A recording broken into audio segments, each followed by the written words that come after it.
Dans cette petite vidéo-là, je vais vous montrer comment convertir des vitesses afin de mieux les comparer.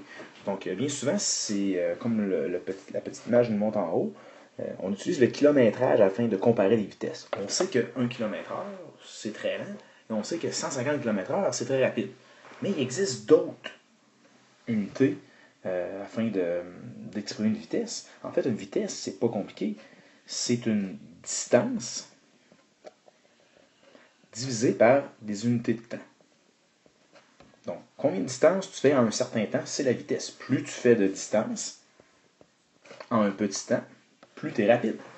Donc, oui, le kilomètre-heure est un bon indice, mais voyons voir aussi qu'on peut avoir différentes unités. Donc, par exemple, ici, j'ai 8 mètres par seconde, 495 mètres par minute et 2,1 km pour 5 minutes.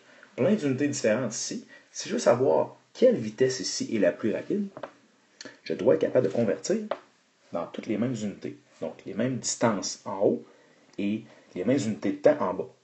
Donc, ce sont des taux ici que je vais ramener à des taux unitaires semblables.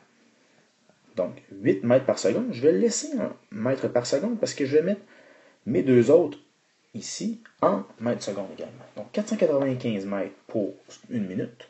J'ai 60 secondes dans une minute.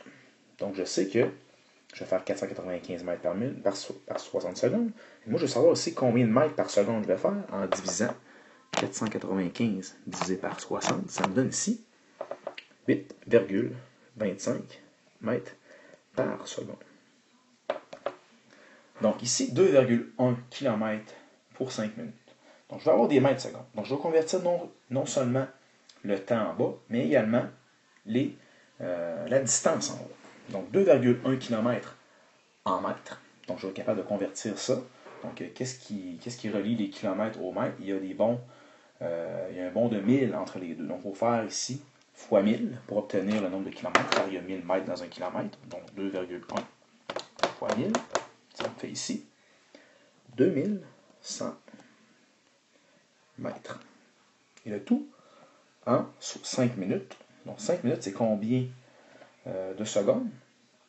Donc 5 fois 60, ça me fait ici 300 secondes. Donc si je divise mon nombre de mètres, ça c'est un taux ici que j'ai, mais ce n'est pas un taux unitaire, parce que pour avoir un taux unitaire, je dois avoir ici 1 seconde. J'en ai 300. Donc divisons le tout par 300, ça me donne ici 7 mètres par seconde. Donc qu'est-ce qui se passe en ayant converti ces trois vitesses-là? J'ai des mètres secondes ici, j'ai des mètres secondes là, et j'ai des mètres secondes ici. Toutes les mêmes unités pour le même nombre, la même distance pour le même nombre de temps, donc les mêmes vitesses ici. Donc je suis capable de comparer et je trouve que, justement, la deuxième ici est la plus rapide et la troisième est la plus lente. C'est une façon de convertir, ici en mètres secondes. Je pourrais prendre le même problème que j'avais tantôt, mais tout simplement en convertissant, par exemple dans les unités qu'on connaît, le kilomètre-heure. On pourrait se compliquer un peu la vie. Donc, comment faire pour mettre ça ici en kilomètre-heure? Donc, les secondes, il y a combien de secondes en, je dois mettre ça en passant, à la fin, en heure. Et en haut, en kilomètres. Donc, kilomètre-heure. C'est ça que je vais avoir pour les trois. Combien de secondes dans une heure? Il y en a 3600 tout le monde. 60 secondes par minute, 60 minutes dans une heure. Donc 60 fois 60, 3600. Donc ici, j'ai ramené ça pour 3600 secondes. Donc j'ai passé de 1 seconde, ici, à 3600. Donc j'ai fait fois 3600. Donc si je fais 8 fois 3600 pour garder ça équivalent, ça me fait ici 28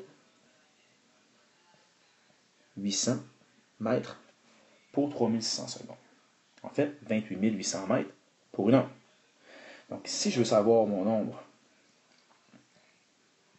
de kilomètres, j'ai ça parce que je ne veux pas avoir des mètres secondes, je vais avoir des kilomètres-heure. Ici, je pourrais barrer ça ici pour une heure, en fait, parce que c'est équivalent à 3600 secondes. Donc, si je vais avoir mes mètres en kilomètres, je divise par 1000. Donc, 28 800 divisé par 1000, ça fait ici 28,8 km pour une heure. Donc, ou bien 28 km/h, comme ça ici.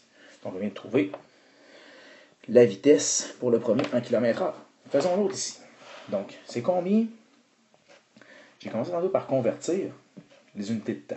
Donc ici, je sais que 60 minutes, c'est une heure. Donc je vais mettre ça, 60 minutes. Donc j'ai fait x 60. 495 fois 60 également pour garder ça équivalent. Ça fait 29 700. Donc ici, ce que je vais faire, 60 minutes, c'est égal à 1 heure. Donc je vais, ça c'est des mètres, bien sûr. Je vais diviser par 1000 pour avoir des kilomètres. Ça me fait 29,7 km. Et le 27, tout ça en heure. Donc ici, on voit que la deuxième vitesse est encore plus rapide. C'est d'autres unités. Donc ici, 2,1 km pour 5 minutes. Donc, on utilise les fractions ici. Donc, c'est 60 minutes pour 1 heure. Par quoi j'ai multiplié pour avoir 60 minutes ici? C'est par 12. Donc, je vais faire aussi 2,1 fois 12. Ce qui me donne ici 25,2 km directement. Et ça, c'est égal à 25,2 km/h. Donc, voici ma vitesse convertie en km/h. Et encore une fois, peu importe les unités, là, on voit encore que c'est la deuxième vitesse qui est la plus rapide parce qu'on est capable de mettre ça sur les mêmes unités et pouvoir les comparer. Donc, ici, c'est important toujours de convertir pour avoir toujours des vitesses, par exemple, en mètres secondes ou des vitesses en kilomètres heure. En fait, avoir des taux unitaires va nous permettre de pouvoir comparer les vitesses avec lesquelles on traite et pouvoir savoir laquelle est la plus lente et laquelle est la plus rapide. J'espère que ça vous a aidé. Merci.